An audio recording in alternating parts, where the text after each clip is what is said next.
Hey everyone, it is that time of the month. It's time to share the stats and cocktails with you for the month of April. So today we chose to do a Tequila Sunrise. The reason being is we were recently at a restaurant and the bartender asked me what I wanted to drink and I said, surprise me. And he brought me a Tequila Sunrise and I was like, man, I forgot how good these are. So we're gonna share those with you today. We've already made the drink. You need a cocktail shaker like this. And for one drink, you put in 2 ounces of tequila. Typically they say to use a white tequila, but use whichever one you like, okay? You can make this any cocktail. You can always make it to your own tastes. 4 ounces of orange juice and about 1/4 ounce of grenadine. You're gonna put that in the shaker, and it's nice if you shake it long enough so that it actually froths, because that gives it a nice texture when you're drinking it. Just waiting for Marcus. He's adding You gotta get ready for more grenadine. You gotta get ready for the sunrise.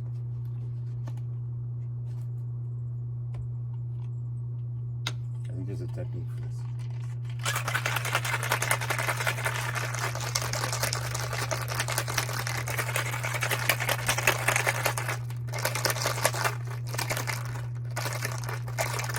He's not a dramatic guy at all. No. Cool, cool. He lives for the drama.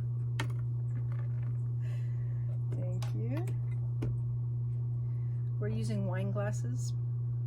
Typically you would put them in a cocktail glass, but we're just using wine glasses today because actually it's kind of late in the day and I don't want to drink too much right now. That means I'm drinking both of these. That's what he thinks. Okay. There we go. And you could put a slice of orange on this with a cherry, a little fancy umbrella if you're serving this to some guests. Cheers.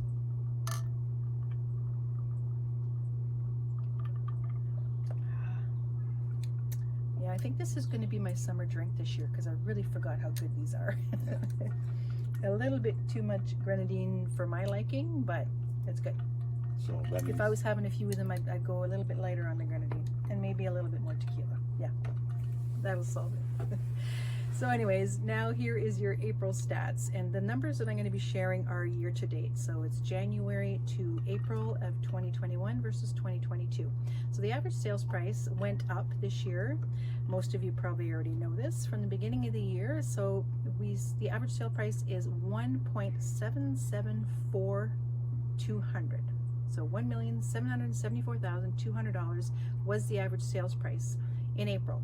average. Versus last year we were at 1.369. So we're still up, even though the market is starting to soften. The average sales price is still up quite a bit. It's 29.54% from last year. The number of sales, however, have gone down. This is where we've seen a significant difference. It's down by 29%. The number of days on the market, it has taken in year to date so far 11 days to sell a home on average versus 12 days in 2021. So not a huge significance there, but I think we're probably going to see a change in that number when it comes to the end of May, because we're definitely seeing a softening. Sometimes too, that number can be a little deceiving because if the property has been listed multiple times because they were changing their price or removing perhaps an offer date on it, it shows up as a new listing, so it doesn't really add itself to all the other times it's been listed. The other thing that really stood out this month was we have 2 months of inventory. We haven't seen that in quite a while, at least a couple of years. This means that it takes 2 months on average for a home to sell in Caledon, all of Caledon, and this includes all types of homes. We're still in a strong seller's market, however, because anything that's 1 to 3 months is actually considered still a seller's market. 3 to 6 months is a balanced market, and anything over 6 months is usually a buyer's market. So it's still a strong market. You're still well ahead of where we were last year. We'll see what happens next month. Things are starting to, we're definitely getting a lot more listings on the market with spring here now. But again, we'll see what happens to the number of sales. And we'll see you next time. Take care. Cheers. Cheers. To a Salud. Tequila Sunrise.